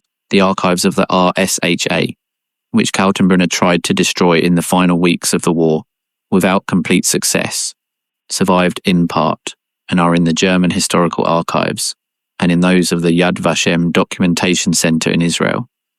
In them, with the handwriting of secretaries and the signature of officials, are written the orders that killed millions of people. They are documents that in their bureaucratic aridity, in their technical terminology, and in their administrative precision reveal something fundamental about the nature of the horror, that the greatest mass murder in modern history was also one of the most meticulously documented. The memory of the victims remains. Holocaust survivors, whose number inexorably decreases with the passing of the years, have left testimonies that are being preserved and digitized by institutions like Yad Vashem, the USC Shoah Foundation, and others. In those testimonies are the names of Kaltenbrunner and the officials who reported to him. But above all, there are the names of the victims, the places, the moments, the specific and human texture of what happened. And that texture is what makes the history not simply a series of numbers, but a human reality that strikes with the force of the irreversible. The academic and intellectual debate about the lessons of the Holocaust and about the way societies can protect themselves from repeating their errors remains. This debate is far from being purely academic. It has direct implications for how we design institutions, for how we respond to hate speech, for how we build and maintain the accountability mechanisms that make it possible for power not to be exercised unchecked. And the question remains, above all, the question that Ernst Kaltenbrunner poses to all of us who know his story: what would you have done? Not the question of whether you would have had the courage to resist, to defy, to say no to the regime even if it cost you your life. That question also matters, but is perhaps too easy to answer in the comfort of our daily lives. The more difficult question is another. What would you have done if you had grown up in the same environment, absorbed the same ideology, found the same opportunities for power? Are you sure that the line separating you from Kaltenbrunner is as thick and as firm as you would like to believe? The honest answer to that question is uncomfortable, and in that discomfort lies perhaps the most important lesson that the story of Ernst Kaltenbrunner can teach us. But we do not finish here, because there is still more to explore, more to unearth from the archives and memories, more to think about this man who passed through the world, leaving a trail of death, and who was forgotten with a speed that is in itself a lesson on how historical memory works. We are going to dive into the aspects of his story that we have not yet touched upon. We are going to talk about the spies, the double agents, the operations in neutral countries, the scientists working under the supervision of the RSHA on projects that crossed all imaginable lines between science and crime. And we are going to talk about something that is perhaps the most disturbing of all the stories related to Kaltenbrunner, the story of what happened to some of his most direct subordinates after the war. Because not all were judged, not all paid. Some continued their lives, some even in positions of influence, for decades, after the end of the regime they had served. And that is part of the history that must be known. But first, let me tell you something about the place where all this was born, about early 20th century Austria, about the cultural and intellectual environment that produced not only Kaltenbrunner, but also Hitler and so many other architects of Nazi terror. Because understanding that environment is understanding the root of the problem, and understanding the root of the problem is the only way to know how to prevent the same plant from growing again. Imperial Austria of the late 19th and early 20th centuries was, in a certain sense, the laboratory of European modernity in all its aspects, both the brightest and the darkest. Vienna was the capital of an empire that encompassed dozens of ethnic and linguistic groups, and that multiplicity created an extraordinary cultural energy. It was the city of Freud, of Mahler, of Klimt, of Wittgenstein, of Schnitzler.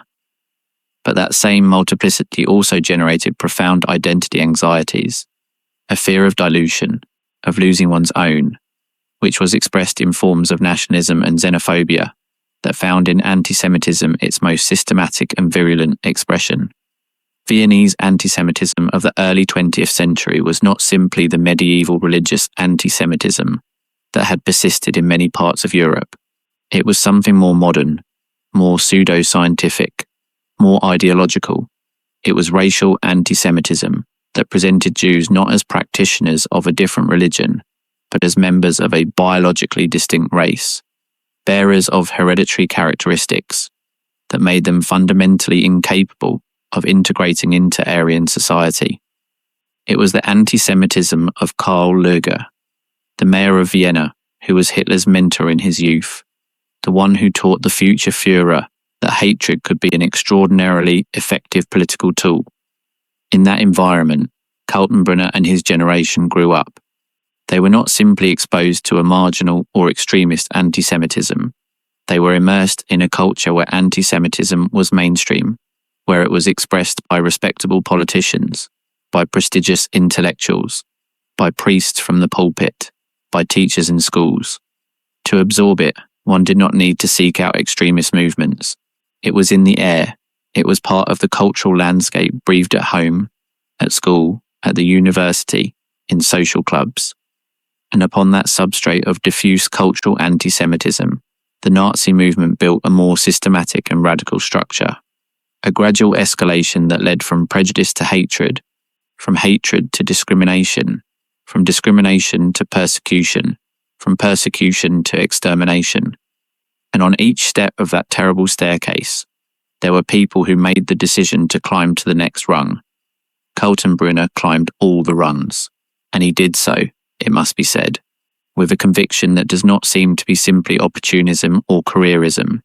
He believed in what he was doing, and that makes him, in a certain way, more terrifying than the opportunist who would have acted differently in a different system, because the true believer is more consistent, more predictable, more unstoppable. There is a specific moment in the archives that I want to share with you, because it illustrates better than anything else the nature of Kaltenbrunner's ideological commitment. In 1944, when German defeat was already visible on the horizon, when even some of the regime's most fanatical defenders began to make calculations about the post-war period, Kaltenbrunner sent a letter to Himmler insisting on the need to accelerate the deportations of Jews from Hungary. The letter pointed out that military operations could create logistical difficulties, but that these should not be used as an excuse to delay a process that was essential for the future of the Reich. It was a letter that demonstrated not only Kaltenbrunner's criminal insistence, but also disturbingly, his understanding that time was running against him, and that therefore more, not less, had to be done in the time that remained. This mentality of having to finish the job before it is too late is one of the most chilling characteristics of the final stages of the Holocaust. Even when the Allies were closing the circle, even when it was obvious that the regime was not going to last much longer, the extermination program continued and even accelerated in some dimensions. Historians have debated greatly about the reasons for this: bureaucratic inertia, ideological fanaticism, the attempt to eliminate evidence by destroying witnesses, the organizational dynamics of institutions that had made extermination their reason for being. Probably all these reasons contributed in different proportions, but at the center of it all were the men who, like Kaltenbrunner, kept signing orders and supervising operations when it should have been obvious to any rational observer that the end was near. Was it irrational? In the narrowest sense of the word, perhaps not completely. If you believed, as Kaltenbrunner apparently believed to some point, that you could escape, that you could reinvent yourself after the war, that the victors would have neither the capacity nor the will to pursue you personally, then continuing to do the job had a certain logic of careerism to the very end. But that logic depended on an assessment of the situation that was profoundly mistaken. The Allies had already established that war crimes would be investigated and prosecuted, and the documentation that Kaltenbrunner had generated during his time at the RSHA was so extensive and so compromising that any hope of escaping responsibility was illusory. Unless he believed, as he seems to have believed to a certain point, that the Western Allies would reach an agreement with the Nazis or with a reformed Germany before the trials could be completed. This hope, fueled by the early beginnings of the Cold War and the tensions between the Western powers and the Soviet Union, was not completely irrational in geopolitical terms, although it was in terms of the Allied determination to carry forward the Nuremberg trials. And indeed, there were elements in Western post-war politics that, had they prevailed, would have led to a much more partial denazification than what actually occurred. But the Nuremberg trials came too quickly, before the logic of the Cold War could completely subvert the logic of post-war justice. Kaltenbrunner was judged, condemned, and executed, but the question of what would have happened if the trials had been delayed longer, if the Cold War had started a year earlier, if political pressures to prioritize the reconstruction of Europe over the prosecution of war criminals had triumphed, is a question that historians still consider relevant. Because the answer to that question partly defines how much of the system that Kaltenbrunner represented really survived the war, and how much was simply buried beneath the surface of post-war European society, waiting for more favourable conditions. Let us continue now with another chapter of Kaltenbrunner's story that is equally revealing, his activity as the head of the Reich's foreign intelligence. Because the RSHA not only supervised internal repression, it also controlled the Sicherheitsdienst, the SD, which was the foreign intelligence service of the SS, and which in the final years of the war was becoming the main espionage instrument of the Reich, eclipsing in many ways the Abwehr, the military intelligence service. The foreign intelligence operations that the RSHA carried out under Kaltenbrunner included activities in neutral countries like Switzerland, Sweden, Turkey, and Spain, where SD agents tried to maintain contacts with information sources, influence the politics of neutral countries, and if possible, identify the lines of communication among the Allies and monitor their strategic plans. Switzerland was particularly important. The Alpine country, nestled in the heart of Europe and surrounded by belligerent powers in conflict, was a hive of spies from all sides. The American Office of Strategic Services, the OSS, which was the precursor to the CIA, had its main European base in Bern, and from there, Allen Dulles, who decades later would become director of the CIA, supervised a network of agents that penetrated deeply into German territory. Kaltenbrunner's SD spies also operated actively in Switzerland, and there was a silent and very intense intelligence war waged in the lounges, cafes, and hotels of Swiss cities. There is one episode of this intelligence war that is particularly interesting, the story of Fritz Kolbe, one of the most successful agents that the Allied intelligence service had during the Second World War. Kolbe was a civil servant in the German Foreign Ministry, who, for his own moral reasons and out of a profound aversion to the Nazi regime, decided to become a spy for the Allies. With access to hundreds of top-level classified documents, Kolbe handed over to Allen Dulles' office in Bern an extraordinary wealth of information that helped the Allies in multiple aspects of the war. What makes Kolbe relevant in the context of Kaltenbrunner is that some of the documents Kolbe delivered to the Allies belonged to the RSHA, or referred to operations of the RSHA. They were documents that showed the inner workings of Kaltenbrunner's security machinery from the perspective of other regime officials. And the fact that Dulles and the OSS had access to that information from inside the system itself means that the Allies had a fairly precise understanding of who Kaltenbrunner was and what he had been doing long before the end of the war. He was not by any means an unknown entity to the Allied intelligence services. This is another dimension of Kaltenbrunner's story that few people know. He was the target of an active intelligence operation by the Allies from very early on in his period as head of the RSHA. The Allies knew who he was, they knew some of the crimes he was committing, and they were documenting those crimes for the judicial process that would come later. And did that change anything? In the short term, little. The Allies had no way of interrupting the operations of the RSHA from the outside. The extermination camps continued to operate, deportations continued, executions of prisoners of war kept happening. But in the long term, the information gathered during the war contributed to the documentation that made the Nuremberg trial possible and guaranteed that Kaltenbrunner's conviction was based on irrefutable evidence. There is a lesson here about the importance of documentation, of the preservation of evidence of crimes that transcends the specific case of Kaltenbrunner and Nazism. Perpetrators of atrocities often rely on the belief that chaos, time, and the intentional destruction of evidence will protect them. Sometimes they are right. Many crimes of the 20th century have been left undocumented, unjudged, without the responsible parties paying for them. But the case of Nazism proves that systematic documentation, preserved by multiple independent sources, can withstand even the most intense efforts of destruction and produce, in the end, an evidence base that makes denial impossible. Kaltenbrunner attempted to destroy the archives of the RSHA as the end approached. He ordered the burning of documents, the elimination of records, the erasing of tracks, and he had some success. There are enormous gaps in the archives that make the complete reconstruction of many operations difficult. But he did not have complete success. The archives captured by the Allies, the documents that survived in various European countries, the testimonies of survivors and of other perpetrators, all of that converged to create a picture that, although incomplete, was more than sufficient for the conviction. There is something in this history of documentation that I want to emphasize, because I believe it is one of the most underestimated aspects of the history of the Holocaust. The Nazi regime was extraordinarily bureaucratic in its crime. It produced documents about every aspect of its operations. There were minutes of meetings where extermination methods were discussed.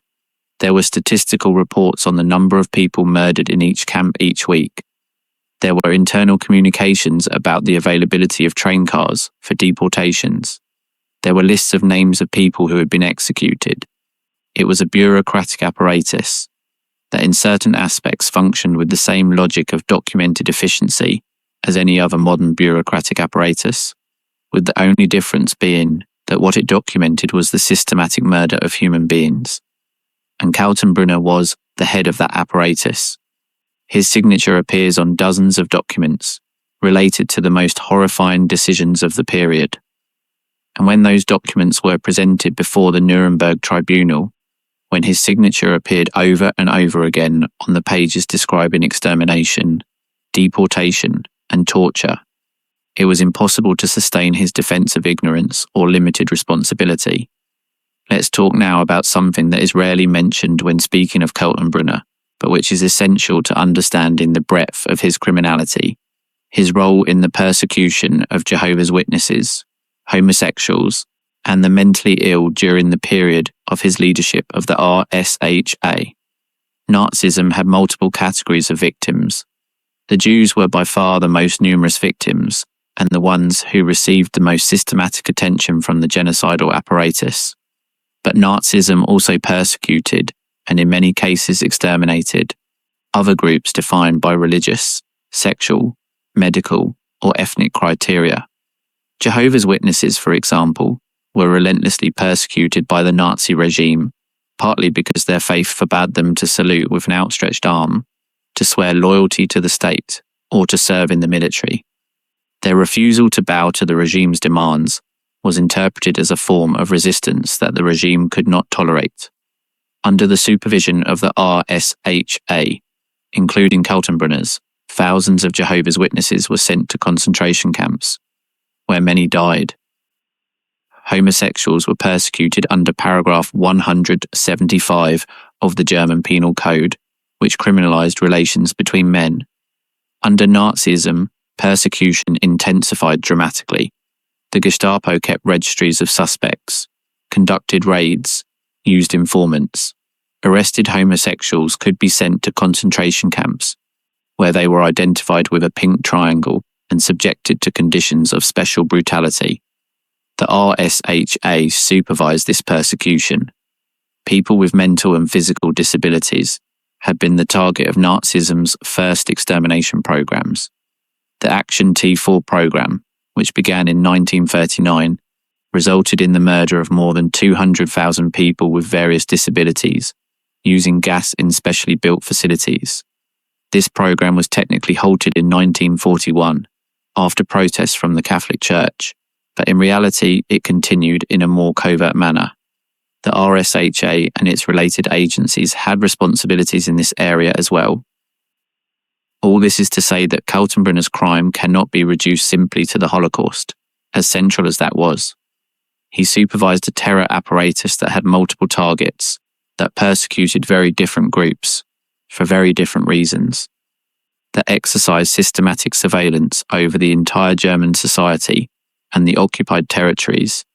He was, in modern terms, the head of the most complete and brutal police state that has ever existed in the history of modern Europe.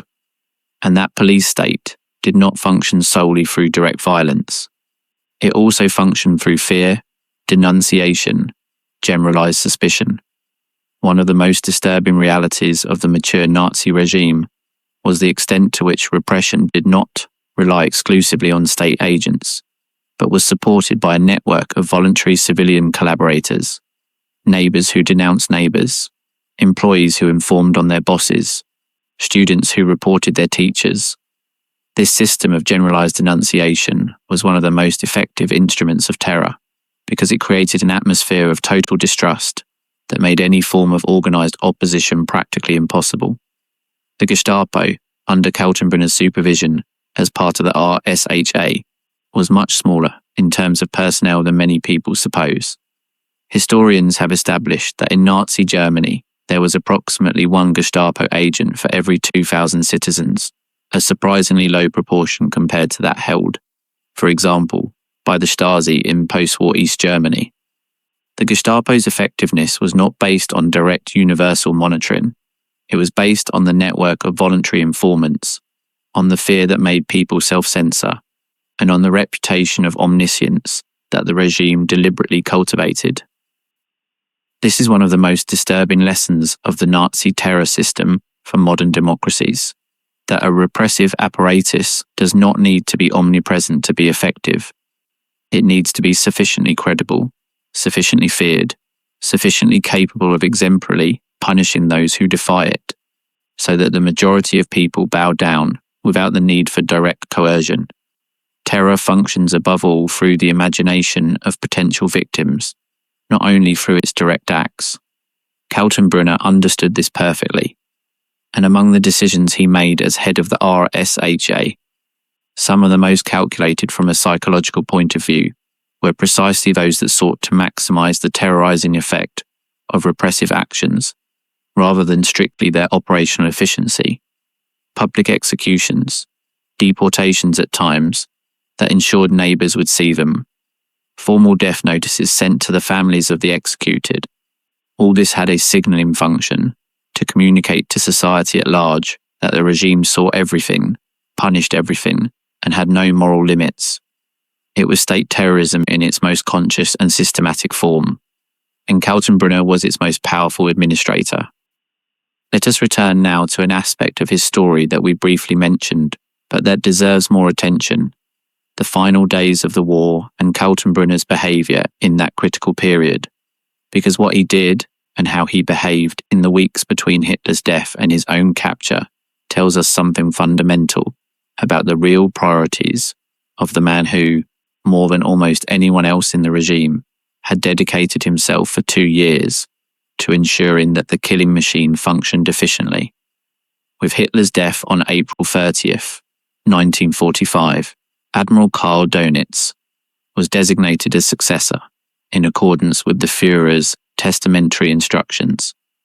Dönitz formed a transitional government with the sole purpose of negotiating the German surrender on the best possible terms, and above all, allowing the greatest possible number of German soldiers and civilians to escape the Soviet advance to surrender to the Western armies, which everyone considered a much less brutal treatment than Soviet revenge.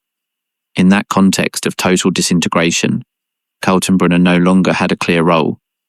The RSHA was collapsing. Its facilities were being taken by the Allies. Its agents were surrendering or fleeing. Kaltenbrunner moved to the Alpine Redoubt area, as we have said, and there he spent the final weeks of the Reich in a kind of limbo, issuing orders that no one executed, receiving reports that no one sent, holding meetings with an increasingly small circle of fanatics who still spoke of resistance. What is significant about this period is the continuity of Kaltenbrunner's behaviour. There was no sudden existential crisis, no moment of conversion or recognition of the moral reality of what he had done. He continued to be the same man he had been, organising, coordinating, signing, giving orders in the vacuum of a sinking system. It is tempting and humanly understandable to want there to have been a moment of conscience, an instant when Kaltenbrunner looked at the mental map of what he had done and felt the weight of it. The survivors of the Holocaust, the families of the victims, the historians who have dedicated their lives to documenting these crimes, all of them would wish, in some way, to be able to point to that moment and say, here, at this instant, even he knew that what he had done was a monstrous crime. But that moment does not seem to have existed, or if it existed, it was not recorded in any testimony, in any letter, in any document. What we have is the image of a man who maintained his convictions to the very end, who rejected any guilt even before the most important tribunal in history, who used his last words before the gallows to affirm that he had loved his fatherland and done his duty. There is something in that consistency that is, in a paradoxical and uncomfortable way, almost more disturbing than if he had shown remorse.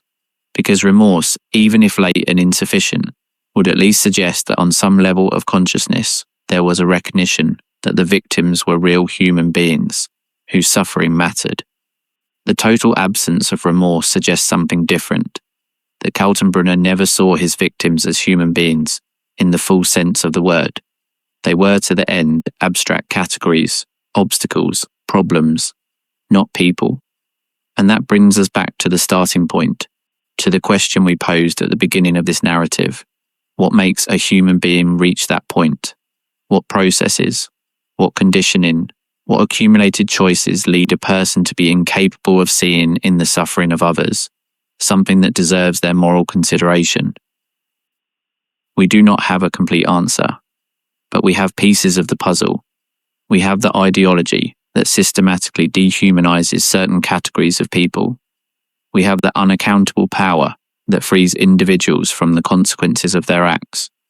We have the bureaucratic structure that fragments responsibility until it becomes invisible.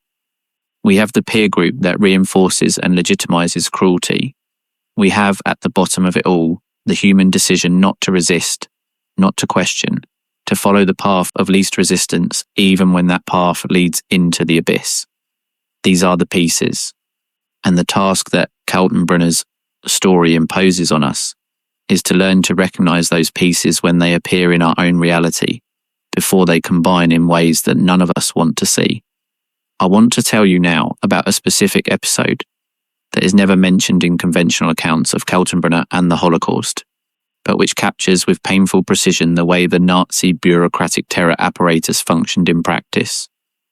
It is the story of what happened in the Mauthausen camp in the final months of the war, when orders from Berlin began to become incoherent and local commanders had to make decisions on their own. In the winter of 1944 to 1945, with the Allies advancing from the west and the Soviets from the east, the Mauthausen camp was receiving a flow of prisoners that it was unable to absorb. The evacuation trains from other camps arrived overloaded with people in a state of extreme weakness. The camp's facilities, already massively overcrowded for years, were collapsing. Food was scarce, fuel for the crematoria was insufficient. The medical staff that in theory was supposed to keep prisoners alive enough to work was increasingly smaller. In that context, the camp commanders sent messages to Berlin, to Kaltenbrunner's RSHA, asking for instructions. Should they continue accepting evacuations from other camps? Should they accelerate executions to relieve the pressure on resources? Should they prepare the camp for the arrival of the Allies, or should they try to evacuate into the interior? The instructions that arrived from Berlin, in many cases signed by RSHA officials, although not always directly by Kaltenbrunner, were brutally clear on one point.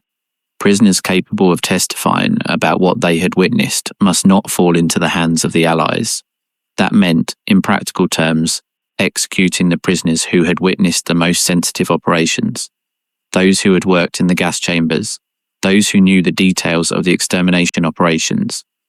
At Mauthausen, the result of these instructions was the so-called Aktion Mühlviertel, an episode that resulted in the deaths of hundreds of Soviet prisoners, who they attempted to make disappear in the weeks prior to the liberation of the camp.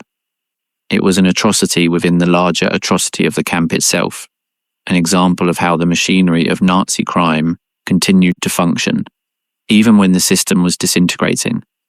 And at the origin of the orders that produced that episode was, albeit indirectly, Kaltenbrunner's RSHA. This is what it means in practical terms to be the head of the RSHA in those months. It is not simply signing documents in an elegant office in Berlin.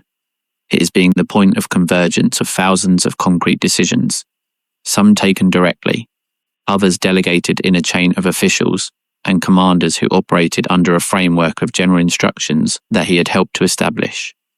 It is being the person whose signature appears at the top of a pyramid of crimes that stretches from Berlin to the most remote corners of occupied Europe. There is a way to visualize the scale of what Kaltenbrunner supervised that is useful, although also painful. Historians have calculated that in the period of approximately 2.5 years that Kaltenbrunner was head of the RSHA, between January 1943 and May 1945, the machinery under his supervision was directly or indirectly responsible for the deaths of approximately 2 to 3 million people in the extermination camps, the Einsatzgruppen, the death marches, and the reprisal operations. This figure does not include the deaths caused by the military operations of the SS, which was a separate albeit related responsibility. They are numbers that are impossible to comprehend in their totality, that the human mind necessarily processes as abstractions. But behind each one of those numbers there is a person, there is a family, there is an interrupted history. There are fathers who lost sons, sons who lost fathers, couples who were separated on train station platforms never to see each other again. There are lives that did not happen, books that were not written, music that was not composed, scientific discoveries that were not made, loves that were not lived. And those absences are the true legacy of Ernst Kaltenbrunner, not the signature on the RSHA documents, not the speeches in Nuremberg, not the execution in the prison gymnasium. The real legacy is the void he left in the world, the astronomical amount of human possibilities that were erased by the decisions he made during 2.5 years of unchecked power. Let us not forget this while we continue exploring his history. Let us not lose sight of the people behind the numbers, because that is precisely what Kaltenbrunner and the regime he served wanted to do: turn people into numbers, into abstractions, into problems to be solved. Resisting that reduction is the first and most fundamental way to resist what they represented.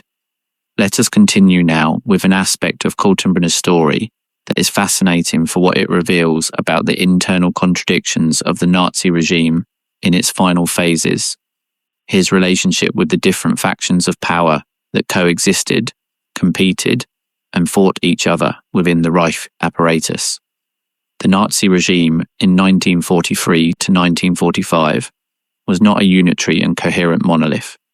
It was a set of competing factions, overlapping and conflicting power structures, modern feudal barons who vied for influence over an increasingly isolated Führer, whose judgment was increasingly less reliable. Kaltenbrunner had to navigate this labyrinth while at the same time supervising the operations of the RSHA, and the way he did so reveals much about his political intelligence, which was considerably more sophisticated than his image as a brute enforcer would suggest. On the one hand was the relationship with Himmler, his nominal boss, which we have already discussed. On the other hand was the relationship with Martin Bormann, Hitler's personal secretary and the man who controlled access to the Führer. Bormann was one of the most powerful figures of the regime in its final years, precisely because he controlled who could speak with Hitler, what information reached him, and with what interpretive framework. He was the gatekeeper to supreme power, and any official of the regime who wanted to be effective had to manage his relationship with Bormann very carefully. Kaltenbrunner cultivated a relationship with Bormann that was more of mutual utility than true alliance. Bormann needed the RSHA as an instrument of internal control, and Kaltenbrunner needed the access that Bormann could provide him. It was a transactional relationship, without real affection on either side, but functionally effective for both during the time the regime lasted. Then there was the relationship with the Ministry of Foreign Affairs, headed by Joachim von Ribbentrop, whose influence on German foreign policy was in constant tension with the global ambitions of the RSHA. Kaltenbrunner's Foreign SD operated in many of the same territories and with many of the same sources as the Foreign Ministry's intelligence service, and jurisdictional and information conflicts were frequent and sometimes virulent. There was also the relationship with the OKW, the High Command of the Armed Forces, and with the Wehrmacht in general. The relationship between the SS and the regular army had always been complicated and competitive. The SS saw themselves as an elite of a different nature than the regular army, more ideologically committed, more politically reliable, more adaptable to the requirements of the new order that Nazism wanted to build. The regular army frequently viewed them as upstarts, fanatics who interfered with the professional conduct of the war. Kaltenbrunner, as head of the RSHA, was at the centre of these tensions. He was the person who coordinated the ideological surveillance of the armed forces, who supervised the SS liaison officers in military units, who received intelligence reports on the political reliability of the army's generals and colonels. And in the period following July 20th, 1944, when the purge of the conspirators had destroyed Hitler's trust in his army, Kaltenbrunner's influence over military affairs grew even more. There was also the relationship with the Reich Ministry of Economics, with Albert Speer's Ministry of Armaments, with the industrial machinery that used the forced labour of camp prisoners. This economic dimension of Kaltenbrunner's system is one of the least explored, but most important. Concentration camps were not just places of extermination. They were also industrial enterprises that produced goods for the German war effort. Prisoners manufactured weaponry, excavated mines, built military installations, produced industrial materials.